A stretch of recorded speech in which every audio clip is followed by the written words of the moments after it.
अगर पृथ्वी बनाने से पहले भगवान आपसे पूछते कि मैं बनाऊं, और आपको ये विजन सारा दिखा देते जो ओशन में हो रहा है, जो गाय के साथ हो रहा है, आप हामी भरते? नहीं, देखिए, थोड़ा सा मैं इसमें, मुझे अनुमति दीजिएगा मैं इसमें विस्तार से बोल सकूं। ये जो मॉडल है ना भीतर का कि भगवान ने दुनिया बनाई है, ये थोड़ा खतरनाक है, क्योंकि इसी के साथ साथ आपने दूसरी दिशा में पूछा है, लेकिन मुझे इसके माध्यम से कुछ और बोलने दीजिएगा। क्योंकि इसी के साथ साथ फिर ये भावना आ जाती है कि भगवान ने दुनिया बनाई है और उस दुनिया में इंसान को नंबर 1 का दर्जा दिया और कहा है कि दुनिया में बाकी सब जो चीज़ें हैं बेटा वो तो तुम्हारी सेवा सर्विस के लिए हैं। तो ये मानना हमें थोड़ा छोड़ना पड़ेगा कि भगवान ने दुनिया बनाई है, क्योंकि लोग यही तर्क देते हैं, कहते हैं भगवान ने दुनिया बनाई है और भगवान ने ही तुम्हारे दांत ऐसे बनाए हैं कि वो मांस चबा सकते हैं, तो फिर जानवरों को मारो।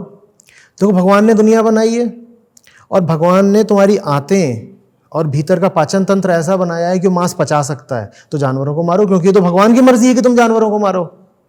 लोग कहते हैं भगवान ने दुनिया बनाई है और हमारे पुराने ग्रंथों में लिखा हुआ है कि फलाने फलाने जानवर को मारना तुमको स्वीकृत है, अनुमति है, हलाल है, तो तुम जानवरों को मारो। तो ये चीज़ मानना कि किसी ने दुनिया बनाई है और उसने आपको ऐसे बना दिया, आपको ऐसे बना दिया, आपको ऐसे बना दिया, थोड़ा खतरनाक है। हमें ये समझना पड़ेगा कि हम एक दिन में नहीं पैदा हो गए। बात बहुत सीधी है कि हम जंगल से ही निकल के आ रहे हैं। तो जंगल से हम शारीरिक तौर पर निकल गए हैं, मानसिक तौर पे अभी जंगल से निकलने के लिए हमें बहुत लंबी यात्रा करनी बाकी है।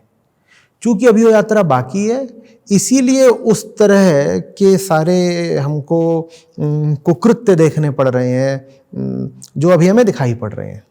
इंसान को पूरी तरीके से इंसान बनने के लिए अभी बहुत दूर जाना पड़ेगा।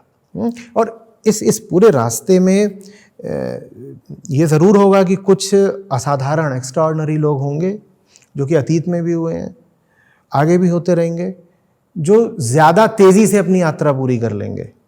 ठीक है, उनकी हम बात नहीं करेंगे। हम अभी यहाँ पर कृष्ण की, बुद्ध की, महावीर की बात नहीं कर रहे हैं, उनकी यात्राएं तो पूरी हो गई। अभी हम आम आदमी की बात कर रहे हैं। जो आम आदमी है उसको अभी बहुत लंबी यात्रा आंतरिक विकास की पूरी करनी है। और वो जिम्मेदारी अपने ऊपर है ठीक होने की। हम अगर ये कह देंगे कि दुनिया भगवान ने बनाई है, तो फिर हमें ये भी मानना पड़ेगा कि दुनिया चलाना ही भगवान का काम है। फिर हमें ये भी मानना पड़ेगा कि जो कुछ भी हो रहा है भगवान की मर्जी से ही होता है। तो अगर स्लॉटर हाउसेस चल रहे हैं तो नहीं, भगवान ही तो चला रहा है, चलने दो। तो फिर वो बात गड़बड़ हो जाती है। मैं इसलिए बोल रहा हूँ क्योंकि इन तर्कों का सामना मैं रोज़ करता हूँ कि साहब आप भगवान के काम में खलल डालने वाले कौन होते हैं? अगर शाकाहारी अच्छी चीज़ होती तो हमको तो फिर मांस पचना ही नहीं चाहिए था ना, पर हम तो रोज़ मांस खाते हैं, रोज़ पच जाता है। इसका मतलब भगवान ही चाहता है कि हम मांस खाएं। ये बड़ा खतरनाक तर्क है।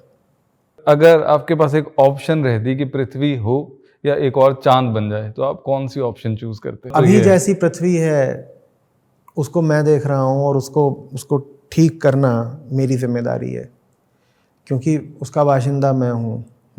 वो मेरे अनुभव की चीज़ है, पृथ्वी अभी जैसी है। तो उसको उसमें जो कुछ भी हो रहा है, जैसा भी हो रहा है, मैं अपनी जिम्मेदारी से नहीं हट सकता। बस ये। Thank you so much.